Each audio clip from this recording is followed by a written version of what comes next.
What is Torah?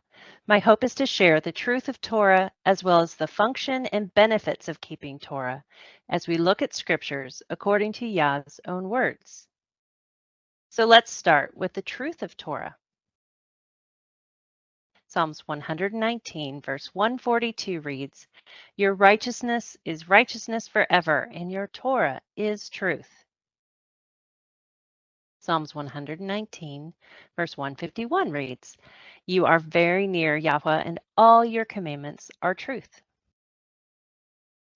Joshua 23, verse 14 reads, Not one thing has failed of all the good things which Yahweh your God spoke concerning you. All are come to pass unto you. Not one thing has failed. This is at the end of Joshua's life, and he's speaking to the children of Israel and reminding them all the things that God has promised has actually come true. So let's take a look at the function of Torah. Genesis 26, verse 5 reads, Because Abraham obeyed my voice and guarded my charge, my commands, my laws, and my Torah. We're still blessed today through Abraham because of God's promises given to him. Deuteronomy 30, verse 11 reads, For this command which I am commanding you to do today, it is not too hard for you, nor is it far off. In fact, I say that it's practical and practicable to keep Torah. It's absolutely possible. Practical is defined concerning with the actual doing or use of something rather than with theory or ideas. Keeping Torah becomes very simple to apply to your life because it's not theoretical, it's actually practical.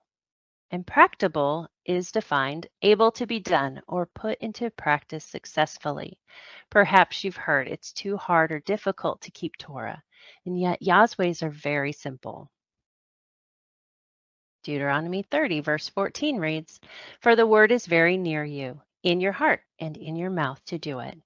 And I'll encourage you to read the whole chapter of Deuteronomy 30. Numbers 15, verse 16 reads, There's one law and one rule shall be for you and for the stranger who sojourns with you. So if you've heard of having the Noahide laws take place of Yah's rules, it's a terrible idea. Yah here specifically says there's only one law. He again has made his ways so simple. Leviticus 10, verses 10 and 11 read, So as to make a distinction between the set apart and the profane, and the unclean and the clean, and to teach the children of Israel all the laws which Yahweh has spoken to them by the hand of Moses.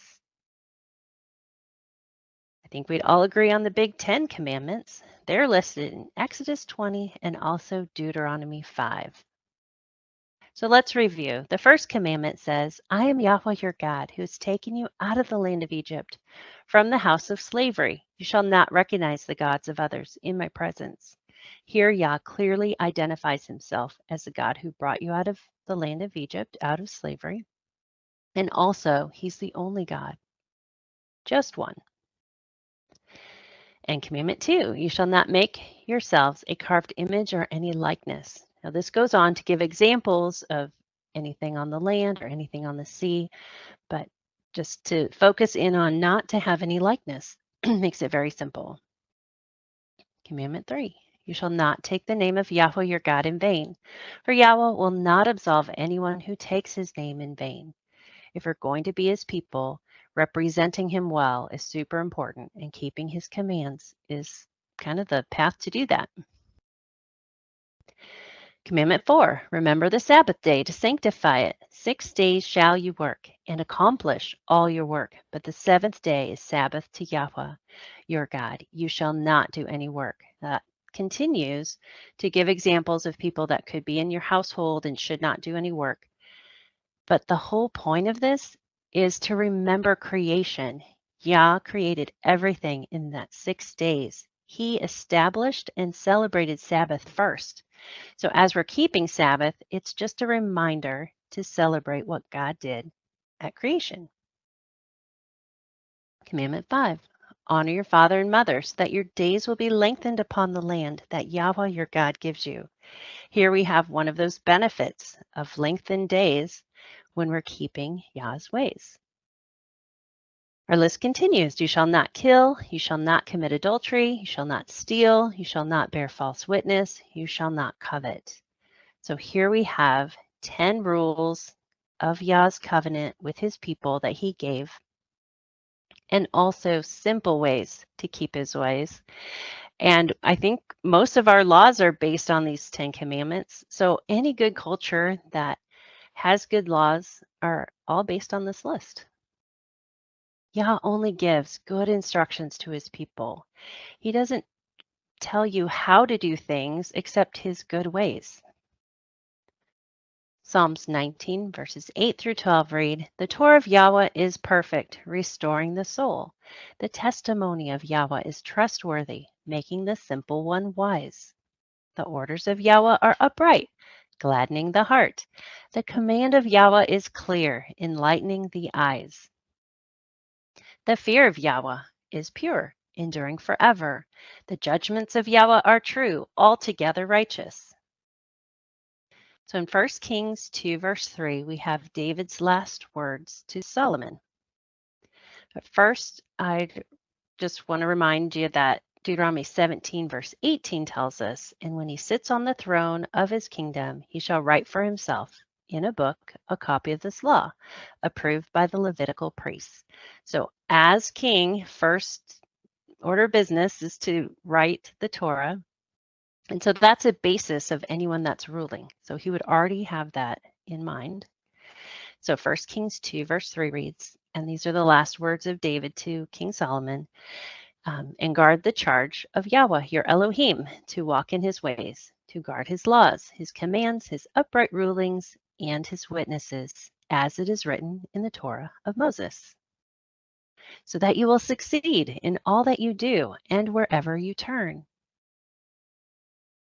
So that Torah of Moses would be the first 5 books of the Bible: Genesis, Exodus, Leviticus, Numbers, and Deuteronomy. And if you're just starting your walk in Torah, I'd absolutely recommend starting here and find out who God says he is according to his own words, and find out what his directions are for living life. But if we're going to talk about all the words of Moses, I would absolutely highly recommend reading the Book of Jubilees. I found a good resource at safaria.org, and there's many versions online. It's available in print, but it's such a good book and has so much more details of Genesis that we've been missing out on. Deuteronomy 12, verse 32 reads, "All the words I'm commanding you, guard to do it.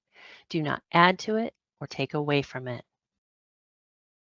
And we have another big test in Deuteronomy 13. Again, we're warned, do not add or take away from Yah's words. So focus on that Torah. Those are his words. And also, if anyone tells you anything else, just keep in mind it's garbage. So just keep your focus on Torah. Then I came across an even bigger problem. In 1535 Coverdale Bible, there was a much longer list of books in the Bible, and also in the King James Bible of 1611. And then digging the history of this process, I find that Martin Luther reorganized the Bible and put many books into an Apocrypha section of the Bible, whereas they had just been listed before. So we have a huge problem here. We have the book of Jasher, directly referenced in Scripture in 2 Samuel 1, verse 18, and also Joshua 10, 13. We also have the book of Enoch. We're told of the life of Enoch in Genesis 5. He's in the direct lineage of Adam and Seth. He's like the 7th generation. So no wonder Hosea 4, verse 6 reads, "My people are destroyed for a lack of knowledge." If we're missing entire books of the Bible, we've absolutely missed out. So let's take a look at the benefits of keeping Torah. Exodus 15, verse 26 reads, "If you diligently obey the voice of Yahweh your Elohim, and do what is right in his eyes, and shall listen to his commands, and shall guard all his laws, I shall bring on you none of the diseases I brought on the Egyptians, for I am Yahweh who heals you." Deuteronomy 5, verse 29 reads, "Oh, that they had such a heart in them to fear me and to guard all my commands always, so that it might be well with them and with their children forever. I see this as a huge benefit.